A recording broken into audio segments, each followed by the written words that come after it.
चला तर आज मी बनवते पोहे नाश्त्यासाठी।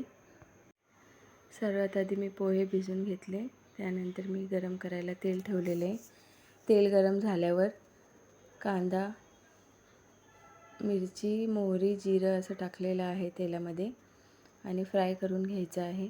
गॅस कमी करून त्यानंतर मी बटाटा टाकलेला आहे, मीडियम साईजचा। बटाटा टाकल्यावर छान लागतात पोहे। त्यानंतर मी हळद, मीठ टाकलेलं आहे त्यामध्ये। आता वाफेवर बटाटा शिजवून घ्यायचा आहे। बटाटा शिजला का चेक करायचा आहे। बटाटा शिजलेला आहे। आता भिजवलेले पोहे टाकत आहे। पोहे टाकून छान परतून घ्यायचं आहे। तुम्ही कसे पोहे बनवतात मला कमेंट करून नक्की सांगा। माझ्या चॅनलला सबस्क्राईब नाही केलं असेल तर सबस्क्राईब नक्की करा।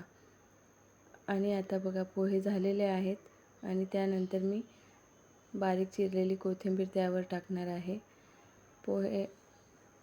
कोथिंबीर टाकल्यानंतर मी आता नाश्ता वाढून घेणार आहे मिस्टरांसाठी। नाश्ता वाढून झालेला आहे, त्याच्यासोबत मी दूध आणि शेव पण दिलेली आहे। आजच्या नाश्त्याची रेसिपी कशी वाटली माझी कमेंट करून नक्की सांगा।